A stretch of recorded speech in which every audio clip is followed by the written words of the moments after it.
Hello students, तो आज हम लोग ब्लैक बुक के दो क्वेश्चंस लेके आए हैं। पहला क्वेश्चन जो है ये definite integration, Leibniz theorem and differential equation का मिक्स्ड बहुत ही अच्छी प्रॉब्लम है, इसको सॉल्व करेंगे। और उसके बाद दूसरा क्वेश्चन हम लोग डिटर्मिनेंट्स पे बेस्ड रहेगा, उसको सॉल्व करेंगे।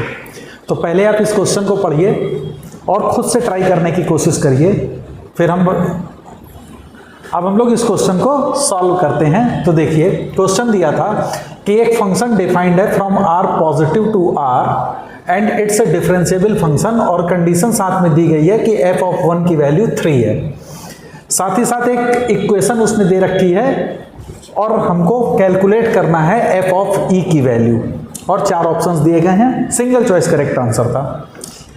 तो क्वेश्चन आपको दिया गया कि इंटीग्रेट करना है 1 to x y f of t dt is equal to y times 1 to x f t dt plus x time 1 to y f t dt for all x y belongs to r positive. देखो बच्चों, जब भी इस तरह का question होता है जिसमें कि इंटीग्रेशन के साथ में कोई इक्वेशन दी गई हो और फंक्शंस उसमें इन्वॉल्व होते हैं, तो ऐसे क्वेश्चन को करने के लिए हम लोग फंक्शन को सबसे पहले डिफरेंशिएट करते हैं विद रिस्पेक्ट टू x। अब इसमें हम देख रहे हैं क्योंकि इसमें x और y दो वेरिएबल इन्वॉल्व हो गए हैं, तो हम लोग y को एज ए वेरिएबल ना काउंट करके अभी एज ए कांस्टेंट काउंट करेंगे और x को as a variable, and now we will differentiate this equation with respect to x keeping y as a constant. तो अगर इसको हम लोग डिफरेंशिएट करेंगे तो लीबनिज़ रूल लगाते हुए तो ये बनेगा f ऑफ एक्स वाई, और एक्स वाई को जब हम डिफरेंशिएट करेंगे with respect to x keeping y as a constant, तो ये बनेगा बच्चों y इज इक्वल टू, जब हम लोग इसको डिफरेंशिएट करेंगे तो चूंकि y मेरा कांस्टेंट है तो ये y एज सच आ जाएगा, और लीबनिज़ थ्योरम से इसका डिफरेंशिएशन होगा f ऑफ x प्लस, अब यहाँ पे 1 to y f t dt ये एक कांस्टेंट की तरह ट्रीट होगा, और x मेरा एक वेरिएबल है जिसका डिफरेंशिएशन 1 होगा, तो ये बन जाएगा integration from 1 to y f of t dt। ये मेरा गिवन इक्वेशन को हमने जब डिफरेंशिएट किया keeping with respect to x keeping y as a constant. अब चूंकि हमको क्वेश्चन में दिया गया है f ऑफ 1 की वैल्यू 3 है और यहाँ पे हमको x दिया है f ऑफ x और यहाँ पे f ऑफ एक्स वाई है, तो सबसे पहला मेरा क्वेश्चन है कि हम इसमें x को एलिमिनेट करें। तो x को एलिमिनेट करने के लिए मैंने पुट कर दिया x इक्वल टू 1। देखिए जैसे ही आप x इक्वल टू 1 पुट करेंगे तो f ऑफ एक्स वाई बच्चों क्या बनेगा, this will come f of y into y is equal to, अब यहाँ पे f ऑफ 1 क्या हो जाएगा 3, तो this will be 3 times of y plus integration 1 to y f of t dt। Okay, now अब इस इक्वेशन को हम फिर से डिफरेंशिएट कर देंगे, लेकिन अब इसको y के रिस्पेक्ट में करेंगे क्योंकि यहाँ पे सिंगल वेरिएबल y है। तो जैसे ही इसको y के रिस्पेक्ट में डिफरेंशिएट करेंगे तो देखो बच्चों क्या होगा, यहाँ पे लेफ्ट हैंड साइड पे हमारा दो फंक्शन के प्रोडक्ट का डिफरेंशियल रूल लगेगा। First function differentiation of second plus second function that is y, differentiation of first that becomes f prime y, this will be equal to 3 plus यहाँ पे Leibniz theorem से इसकी value आ जाएगी f of y। Okay, अब हम अगर देखें तो ये f ऑफ y इस f ऑफ y से कैंसिल हो जाएगा, तो f प्राइम y की वैल्यू बच्चों यहाँ से आप अगर देखिए तो this f prime y comes out to be 3 upon y। इसको मैं ओके, तो इसको मैं x के, चूंकि यहाँ पे वेरिएबल है तो हम y की वेरिएबल को x में रिप्लेस भी कर सकते हैं, तो इसको मैं लिख सकता हूँ कि f prime x is equal to 3 upon x, और इस f प्राइम x को आप क्या लिख सकते हैं dy बाई डी एक्स, और f of x by d x is equal to 3 by x, जहाँ पे y मेरा f ऑफ x की तरह मैं ट्रीट कर रहा हूँ। ओके बच्चों, तो अब इसका डिफरेंशिएट अगर आप इसको अगर हम वेरिएबल सेपरेबल से सॉल्व करें तो this dy is equal to 3 times dx upon x, और इसको अगर हम इंटीग्रेट करते हैं तो ये y is equal to 3 times ln x plus एक कांस्टेंट आ जाएगा।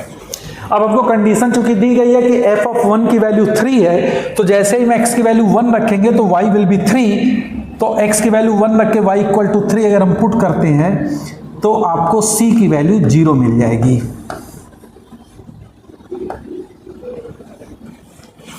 सॉरी, x की वैल्यू जैसे ही हम 1 पुट करेंगे तो c की वैल्यू आपको 3 मिल जाएगी, है ना। आप देखें x की वैल्यू 1 रखेंगे तो 3 ln x ये 0 हो जाएगा, y इज 3 तो c विल बी 3।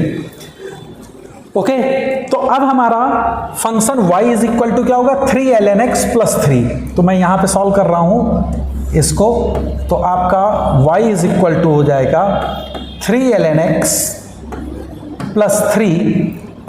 तो ये मेरा फंक्शन आ गया y की वैल्यू। अब आपको देखिए कैलकुलेट क्या करना है, f ऑफ e, और ये y मेरा क्या है, f ऑफ x। तो at x is equal to e पे हम फंक्शन की वैल्यू देखें तो this f of e will be equal to 3 ln e, that is 3 plus 3 that becomes 6। तो f ऑफ e की वैल्यू 6 है। अगर आप अपने ऑप्शंस देखें that is 3, 4, 1 and none of these, then the answer will be none of these because the answer of f of e will be 6। Okay, अब हम लोग दूसरा क्वेश्चन देखते हैं। दूसरा क्वेश्चन डिटरमिनेंट्स का एक क्वेश्चन था। ये बहुत ही प्यारा क्वेश्चन है, इस क्वेश्चन को जरा ध्यान से देखिए और आप इसको अटेम्प्ट करने की कोशिश करिए, फिर इस क्वेश्चन को हम लोग सॉल्व करते हैं। तो क्वेश्चन था कि डिटरमिनेंट्स ए एक डिफाइंड किया गया है LMNPQR111 और साथ ही साथ आपको 3 कंडीशंस दी गई हैं। आप उन कंडीशनों को देखें और आपसे फिर फाइनली वैल्यू पूछी गई है इस डिटरमिनेंट ए के स्क्वायर की वैल्यू। 4 ऑप्शंस हैं, single choice correct answer question था।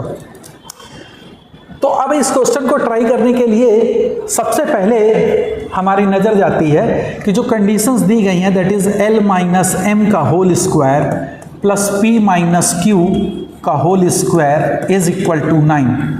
अगर हम इसको ध्यान से देखें तो L, P and M, Q, अगर ये मेरे दो कोऑर्डिनेट सिस्टम है तो इनके बीच की ये डिस्टेंस का फार्मूला लिखा हुआ है, that is x2 minus x1 का whole square plus y2 minus y1 का whole square. Okay, similarly m minus n का whole square plus q minus r का होल स्क्वायर, इसकी वैल्यू 16 दी गई है। तो मेरे दो वेरिएबल कोऑर्डिनेट सिस्टम में इसके हमारे आएंगे m, q and n, r। और इसी तरह से तीसरे वाले इक्वेशन को देखेंगे अगर हम लोग, तीसरी इक्वेशन क्या दी गई बच्चों, n माइनस l का whole square plus r minus p का होल स्क्वायर दैट इज 25। तो यहाँ पे हमारे दो कोऑर्डिनेट होंगे n, r and l, p। तो इस तरह से हम देख रहे हैं कि हमारे पास ये बेसिकली जो कंडीशंस दी गई हैं ये क्या है, दो पॉइंट के बीच की डिस्टेंस दी गई है ना। तो अब अगर हम लोग इसको देखें, ध्यान से देखें, तो अगर मान लीजिए इसको हम एक वर्टिसेस दे दें जिसके कोऑर्डिनेट है LP, MQ को हमने दिया वर्टिसेस B, तो ये MQ है, ये तो वर्टिसेस B ही होगा, और ये वर्टिसेस C अगर मान लें तो this is C and A। तो ये 3 ABC के पॉइंट के बीच की डिस्टेंस दी गई है। तो AB के बीच की डिस्टेंस क्या हो जाएगी बच्चों, जरा ध्यान से देखिए, दिस इज नथिंग बट इसका स्क्वायर रूट।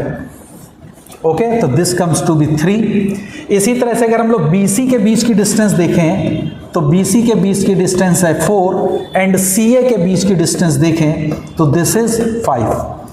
तो अगर बहुत ध्यान से आप इसको देखिए तो ये एक राइट एंगल ट्राइंगल बना रहा है जिसमें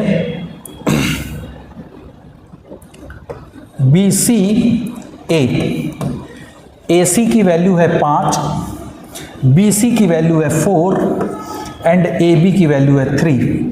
ओके, तो इनके कोऑर्डिनेट अगर हम लोग इनको कोऑर्डिनेट को लिखते हैं तो this is L, P, B के कोऑर्डिनेट हमने लिखे थे M, Q and similarly C के कोऑर्डिनेट हमने लिखे थे N, R। तो अब अगर गौर से आप देखें तो डिटरमिनेंट A जो है वो इस ट्राइंगल का एरिया का 2 टाइम्स है।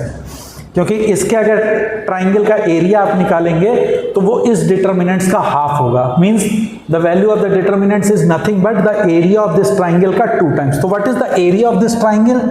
तो एरिया जो इसका होगा बच्चों वो होगा half into base. What is the base? That is 4 into height is 3, तो दिस इज 6।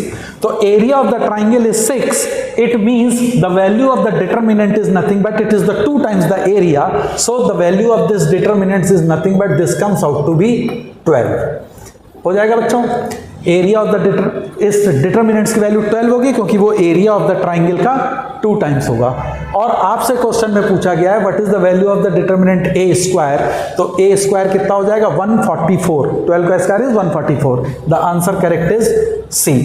तो इस तरह से आपने देखा कि किस तरीके से दूसरे क्वेश्चन में डिटर्मिनेंट्स की वैल्यू आपको फाइंड आउट कराई गई है और डिस्टेंस फार्मूले इसको दिया गया था।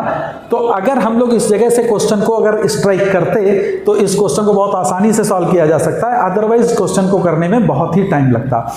इसी तरह से पहली प्रॉब्लम में आपने देखा कि किस तरह से लेबनीज रूल का यूज किया गया है और एक वेरिएबल को कांस्टेंट मान के दूसरे के रिस्पेक्ट में अगर हम डिफरेंशिएट करें तो उस क्वेश्चन को बहुत आसानी से सॉल्व किया गया था। तो इसी तरह से मैं कई स्टैंडर्ड बुक के अच्छे क्वेश्चंस आपके लिए लेके आऊंगा जो कि प्रोबेबल क्वेश्चंस हैं, जो कि एग्जामों में पूछे जा सकते हैं और आपके अप्रोच को भी डेवलप करेगा कि किस तरीके से ऐसे टिपिकल टाइप के क्वेश्चनों को हमको अप्रोच करना चाहिए। तो आपको किसी भी पर्टिकुलर टॉपिक में अगर कुछ पढ़ना है, किसी पर्टिकुलर क्वेश्चन में कोई डाउट है तो आप हमको कमेंट बॉक्स में भेज सकते हैं। साथ ही साथ हम अपनी इस सीरीज को कंटिन्यू रखेंगे, तो अगले वीडियो के लिए इंतजार करिए। Thank you.